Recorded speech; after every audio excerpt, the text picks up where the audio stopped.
what I need for this kayak trip. And so I start putting it together. So I brought some of the things that I had to have. It recommended that you have a GPS. So I have a GPS. Why do you need a GPS? Know where you are when you're lost? What else can you do? Yeah, I had it where it was set up satellite tracking so people could log in. Cindy Feckety was following. My wife, she was sending me messages. I could message her on it and tell her where I was. They could see a map and show my progress. I could look and see how far I was too. I could measure my results. I could see how close I was to the finish line. Does that make sense? I could see where I was in relation to the course. So I had my GPS. It said that it gave you some materials that you needed to put together a survival pack. Why would you need a survival pack? I don't know. I'm thinking this is safe. They say they have Coast Guard there, right? You're going to have Coast Guard, safety boats, but I still made my little survival pack, and I had it in my life jacket. I had to have the life jacket. Couldn't paddle without it. In my life jacket, I had my little survival kit, and it just had basic things in case there was an accident and something happened. I'll share more about this in just a second. I had to have a first aid kit. So I put together a little first aid kit and had this stored in my kayak. Again, just in case something happened. Let me stop for a second, though. And what are some things in your real estate business you should have in a survival pack? Your database. All right? Your database is critical, right? You got to build it, you got to feed it daily, and you have to systematically communicate with it. Some things that I just thought of that should be in your real estate survival pack. Here's just a few things. How about personal growth? Man, here's John Maxwell, 21 Laws of Leadership, Keller Williams style. All about your real estate business. Always learning and growing. How about scripts and dialogues? Can you really survive in the real estate? You can survive without scripts and dialogues, but you can't thrive without scripts and dialogues. So in your survival kit, you got to make sure you got scripts and dialogues. I call agents all day, all the time. I still look over scripts. I've got scripts. I memorize them. I internalize them. I know Tim Houck practices scripts. Jeffrey and Carroll practice scripts. Debbie Pecos practice scripts. Sherry O'Neill practices scripts. They have script partners. They're in the top 200. So what does that tell you about scripts? They work. Use them. Have them in your survival kit so that you're always ready and always prepared. Millionaire Real Estate Agent gives you the models and tools that you need to build a successful, thriving business. All the posters you see on the wall come straight out of this book. Many of you have it. How many of you have really just devoured it and internalized it and put it into action? So these are some things I think should be in your survival kit. Now, I also had to have a first aid kit. What are some things that need to be in your first aid kit? What's that? Allied resources. Those are critical. How about negotiating skills? Negotiating skills are critical. Why do they need to be in your first aid kit? Transactions falling apart and you don't know how to negotiate to keep it together. In a first aid kit, I got Band-Aids in here. I get a cut, I can stick something on it, right? Well, sometimes do you have to kind of Band-Aid together a transaction to keep it together? You got to have people skills, negotiating skills, understanding human behavior so that you can know how to interact with people and keep them calm through a very emotional process sometimes to keep a transaction together. So you've got to have your survival kit, your first aid kit, all of these things in your real estate business. So I planned. That was step one. I planned. I put together the stuff in the list. They told me specifically what to put together. They told me I need a GPS. They said you need a first aid kit. Here's what should be in it. You need a survival pack. Here's what should be in it. You need a VHF radio so that you can call the Coast Guard, which was awesome because when I got there, they made an announcement that the Coast Guard had pulled out of the event. I'm like, great. I don't need this anymore. They're not here. Right? It's awesome. I was feeling all safe. What could go wrong? There's going to be Coast Guard. Guys, Coast Guard quit. They're not going to be here. So I had all this stuff. I I had to plan. I had to get a kayak, right? I had to list out the steps. Here are the steps I need. Step 1 was get a kayak. That literally was step 1. But I didn't just go get a kayak. I planned and I prepared and I sought out experts and I asked them questions and I told them what I was doing and where I was going and what would be the best kayak for this situation and what I'm trying to do and accomplish. And they gave me advice and I spent weeks and weeks seeking out those experts. You need to do the same in your business. Look, the models, the systems, the tools, the resources are there, waiting for you to seek them out. The people are there waiting to give back. I've never heard Jeffrey or Carol tell someone no, ever. I've never heard Tim Houck tell someone no, ever. I've never heard my mom tell someone no, ever, when they've come and they've asked for help or said, hey, how do I handle this situation? What could I do here? I think we all have a great attitude here of helping each other. But who can you go to? And go, what do I need to do to move to the next level? Seek out the experts and ask the questions. Sometimes we don't ask the questions because why? We're embarrassed. What will they think if we're really thinking this? And you've heard the phrase, the only silly question is the one what? That you don't ask. So I walked right into the kayak shop and I said, hey, I need a kayak. I'm going to paddle from Destin, Florida to Mobile. And the guy said, how are you going to go? I said, I don't know, hug the coast. He said, have you thought this through? I said, no, that's why I'm asking you. I've come here. He said, how much have you kayaked? I said, none, never done it. He said, wow. That's right. That's exactly right. So I started planning. The next step was to prepare. I got everything ready. I was totally prepared for this trip outside of practicing. And that's just because I ran out of time. But I had my action steps. I prepared. We went down the night before. Amy came with me. We went down the day before to Natchez. What they did was we dropped off my kayak. They took it 42 miles up to this drop-off location. And the moment I got there, I started getting nervous. I started thinking, what am I doing? I stood by the river and took a picture of me holding my number. And when I looked at the picture, I went, that's a big river. Right? Yeah. And I didn't sleep that night. We went and ate dinner. I came back. I stayed up all night because I just kept thinking and thinking about this trip and what am I doing? And they got all these professional kayakers there. And I come out, you know, and I see these guys and I get on the bus. It's 4 o'clock in the morning. We load up on school buses and they're driving us to the drop-off location. And while they're driving us to the drop-off location, I'm sitting and I'm telling this one guy, we're just talking, and he's like, yeah, last month we were in Connecticut, and we were doing this race, and it was a 60-mile race, and the water was freezing cold, and he's telling me how he did, and I was like, you kayak 60 miles? You do this a lot, like every month? He's like, oh, my wife and I, we always travel around and do these things. And he said, I mean, most people here are pretty good kayakers. He said, what are you doing? I said, well, I just kind of got into the sport. And I told him what I was doing. I said, I'm raising money we have a division called KW Cares in our company, and I'm raising money for an agent who had an accident in Destin. And some guy hears it, and he's talking to me, and we start this conversation. And here's what he says. You ever been put on the spot and you feel awkward? I always tell people, always tell the truth, right? Well, I just got put in a spot. And he said, his name was Michael. And we've since become friends and have been talking. He's from here in Baton Rouge. He said, hey, I'm from Baton Rouge too.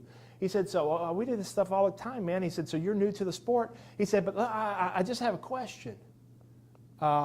You have kayak before, right?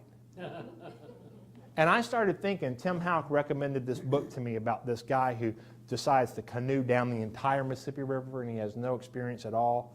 And I'm thinking of that book and I read it and thinking of the story of the guy and I looked at this guy and went, yeah, I've kayaked before.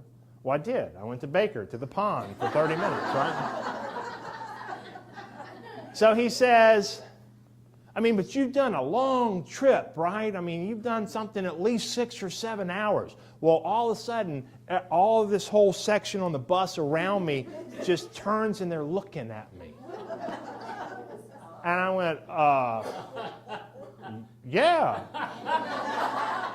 And he says, oh, well, okay, then you'll be all right. You should be fine then. So we get there. The water is down lower than it's ever been for this race. This is a 20-year thing they've done every year. Because the water was down, there was no current. The current wasn't strong pulling you down the river. To give you an idea, last year the winner finished in 2 hours and 22 minutes. This year, the winner finished in 4 hours and 30 minutes. Oh, wow. I wasn't even close. All right, so we get there and we're loading our kayaks down, dragging them down to the water, and we get in them and we're sitting there, and these guys are zooming by practicing, and I'm just sitting there. This is my literally second time in a kayak, and I'm just trying to keep it straight so I don't accidentally run into one of them while we're waiting. And they say a little prayer for us, and they have some guy playing the bagpipes, playing Amazing Grace, and I'm like, awesome. Seriously, they really do. And then the guy makes the announcement that the Coast Guard pulled out, and then he says, by the way, this year we only have 3 safety boats. And they're kind of spread out. It's 42 miles, right? They'll be going back and forth. If you need them, raise your paddle, and they'll come over. But they're not going to pull you to the bank. They're going to pull you out the race. So the gun goes, and we start, and I had on gloves, and I still have 2 big blisters right here on my thumbs. We start paddling, we're going. I'm like, this is easy, man. Let's grab with this group of people, right? And we kind of round the bend, and then for the rest of the time, the wind is just blowing in your face the entire time. The group leaves me, and I have this picture. It's on my Facebook wall. If you look at it, and you'll see the front of my kayak and the river, and you can zoom in, and you see no one. That's because it was just me for the rest of the trip by myself. And I'm paddling, and finally it's about noon. We started at 8 in the morning. It's about noon, and I'm paddling. My arms are just killing me. They're tired. I feel like I can't even paddle anymore. And I see actually, let me back up. Before I got to that point, a little way into the trip, the water got really rough. In fact, my kayak was going up and slamming down on the water, and then the waves were coming over, and it slammed down, and the wave would hit the top of it, and I was scared it was just going to go in and flip, and it shook around. I got scared. So I threw my paddle in the kayak, and I had handles on the side, and I just grabbed them, and I was just literally holding like this, right? Well, the current wasn't moving down the river, but if you stopped paddling, in 2 seconds, you were turned sideways or facing the other way. And so I just grabbed it. Now I'm like this, and I'm rocking this way, like this. Mike paddles up. Remember Mike from the bus? And he goes, Jonathan, what are you doing? And I'm holding on. True story. And I look at him, and I just go, I lied, man. I've never kayaked ever. And I'm just holding on and shaking. And he says, don't stop paddling. And he comes over and he grabs my kayak and he turns it around and he says, you cannot stop paddling in these conditions. You have to paddle through the waves or you will flip. Right? This really made me feel comfortable because before we left, they said, by the way, the river's 50 degrees. If you fall in and you don't get out quick enough, hypothermia will become an issue. We do not have Coast Guard and we don't have a lot of safety boats. It's like the 3rd time they said that. So now it's noon. I'm paddling. I'm so scared. I have the GPS, but here's the problem. I can't pull it out and look at it because I'm paddling. And every time I stop, I'm shaking and I'm scared. And so I see a beach and I pull over and on the beach. I get out of the kayak. I look. I'm trying to figure out where I'm at. I call my wife and I said, hey, do you see a big tower? I see a tower. Are you near the tower? She goes, oh, I'm looking at the map right now. You're doing so good, you're almost halfway there.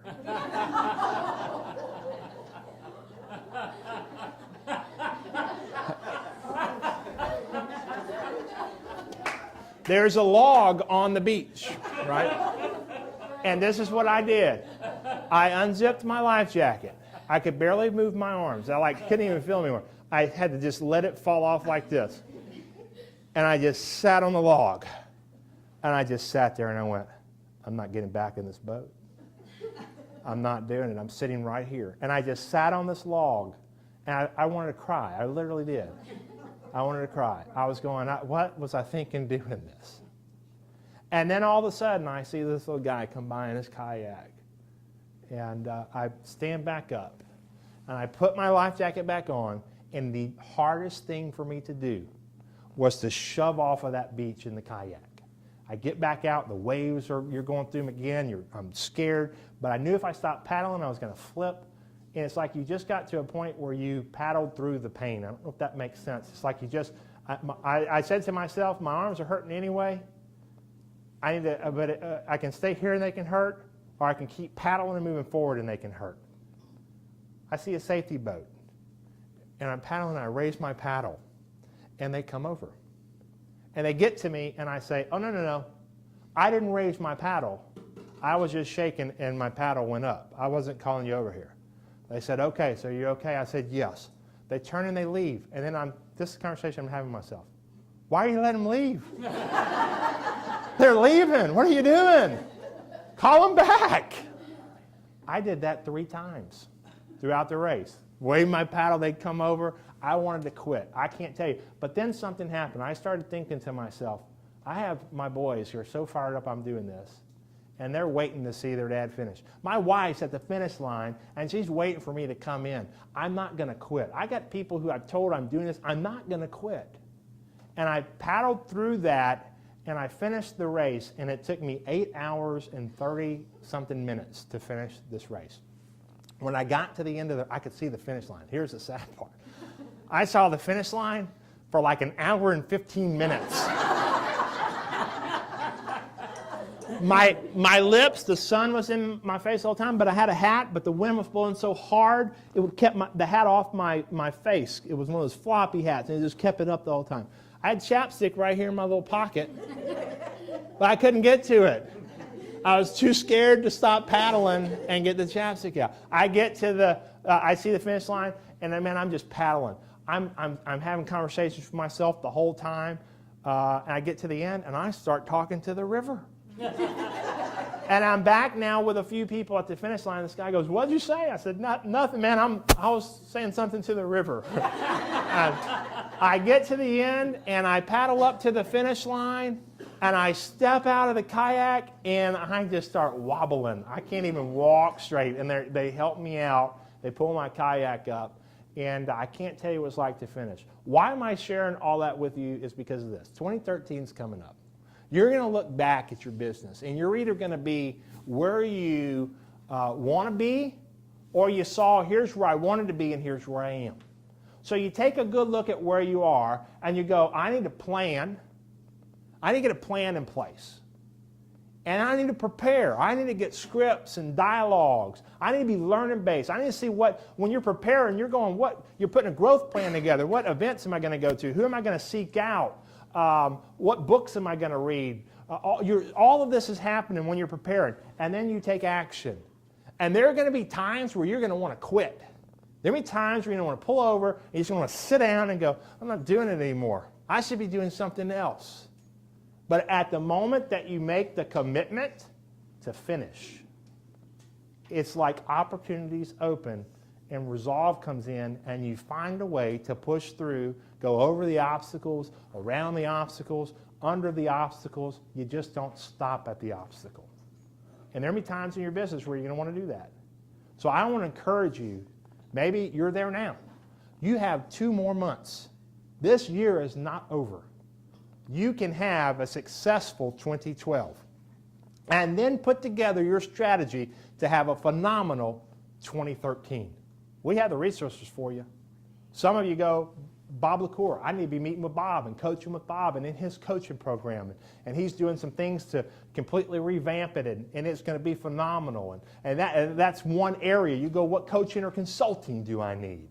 And then you go, I'm going to attend these events, and I'm going to be around these people. I'm going to put together my survival pack. I'm going to put together my first aid kit in this real estate business so that I'm well balanced as a realtor, and I'm able to build a successful, thriving business. I'm going to have the tools and resources I need, the equipment I need. I had all the stuff that I knew I had to have to take this trip and be as safe as I can. You need to do the same thing in your business. And it's great when you have others encourage you, because right at the times I was ready to give up, there'd be someone that would just out of nowhere, I'm by myself. I was by myself out of the 8 hours and 30 minutes, 8 hours. I was by myself. At the beginning and at the end is when I was with other people. But there'd just be a little time, I'd be by myself.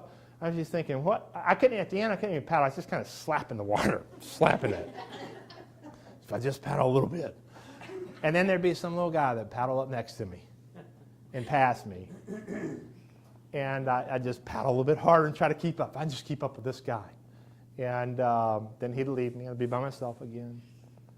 So don't give up. Don't quit.